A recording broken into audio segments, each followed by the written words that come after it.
Currently, my Persona 5 hype is very, very high, probably due to the fact that it's almost April, or because I changed my PS4 theme to the Persona 5 one. Thankfully, there are a lot of JRPGs in March to keep JRPG fans busy, in fact, more than I could keep up with.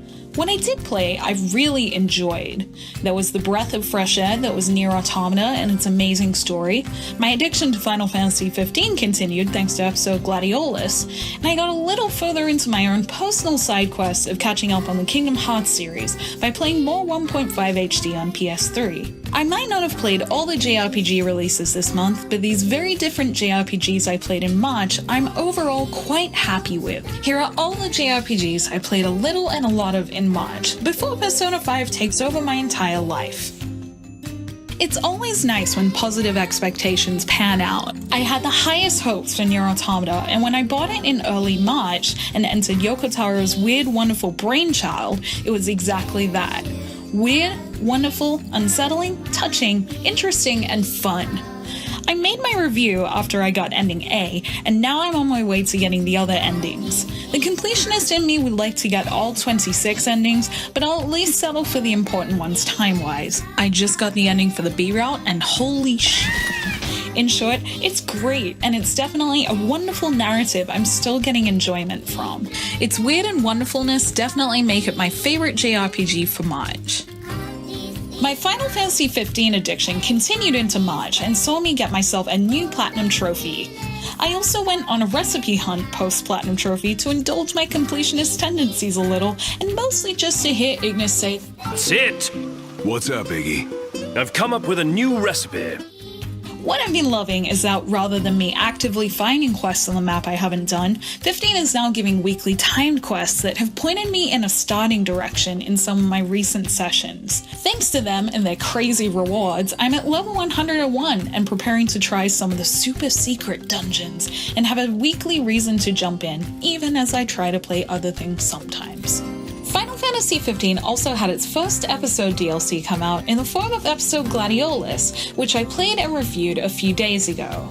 I was surprised at how much I enjoyed the combat, and the story was interesting enough, even if it didn't tell anything new. I just got the weird shirtless Gladio costume today, and may eventually try beat the final trial, but I'm personally just even more hyped for episodes Prompto and Ignis now, because Gladio's episode was at the very least a quality one. My time with King Regis and his crew in A King's Tale was a short but enjoyable one. I'm not a huge player of retro arcade games unless I'm actually in an arcade, and I mostly went into A King's Tale with the hope that it would enrich Final Fantasy XV's story more. It didn't give me the amount of story I was hoping for, but I had a good time watching the pixel-style summons and giggling at Regis's terrible dad jokes for the few hours I spent with it. Heroes was the only mobile game I played this month, and I think I can safely say it's my favorite mobile JRPG at the moment. While my luck seems to be going down with recent hero draws, one of my favorite things to do with Heroes is to use the auto battle function when I'm doing really simple tasks in my day job or editing. I level up, and then when I'm ready to actively play, I'm that little bit stronger. I still have a lot of quests I can do to get orbs for the next event, but I've been really happy with the amount of free items, events, and everything Heroes has had. As a free-to-play player, I see no reason to stop playing yet. The Eve series has been one I've only heard great things about, and while trying a demo in a language I only partially know is probably not the best way to experience Eves for the first time, it was free and I had some spare time. Ys VIII seems interesting so far. A thing I really liked just looking at the characters standing together in one of the early cutscenes was the variety of characters. There was a classy looking guy, a strong guy, an old man, and it was nice to see because I think a lot of games recently have had characters that are very similar in appearance. The environments were also pretty, and the active combat was really quick and satisfying, but I know I probably won't understand more about this game until I play it in English. It has piqued my curiosity though.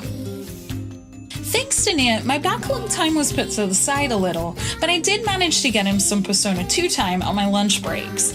I'm currently in a dungeon that had a maze that I didn't realize was a maze until I was on the 4th floor, which was a pleasant surprise. While I'm honestly not loving it as much as Persona 4, it's still interesting to see the mechanics that influence the series of a game I adore, and I'll be sticking with it until the credits roll.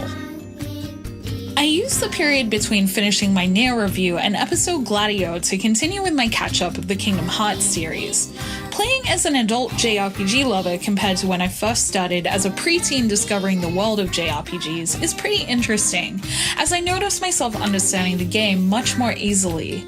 When getting gummy ship parts like a Dispel G, I now understand its use rather than thinking, that's a strange word. I'm just getting into Agrabah now, which I don't remember being one of my favorite places in Kingdom Hearts, but I'm getting excited remembering the story, and I'm still fond of the timeless combat and world with funny characters. I can't wait to finish it to see parts of the story I haven't seen though.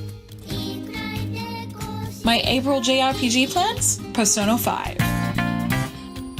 I'd love to leave the post there and say that's all I'll be playing in April, but the fact is Persona 5 isn't on portable consoles, and I have a commute to work that I sometimes don't write blog posts in. My main plan for April, like most JRPG fans, is to play the hell out of Persona 5, and for my portable console life, I'm tossing up between continuing Persona 2 or starting a non-Persona game on my Vita. In saying that, I'm not really comfortable with the idea of quitting a game partway through, so I'll probably just play a lot of Persona. If I do end up having any extra time in April, I like to think I'll be putting a mix of my time into playing more Persona 5, I have high hopes, and a little into playing Kingdom Hearts 1.5 more. I really want to catch up on what I've missed before Kingdom Hearts 3. Thank you for watching my video. Be sure to like this video if you like it, subscribe if you want to see more of my video content, and if you look at jrpgjungle.blogspot.com, you can see my videos and my blog posts, which I put out weekly. Let me know what JRPGs you plan to play in April. Is it Persona 5? It's probably Persona 5. Thank you. I hope you have a good day, evening, wherever you are. Bye!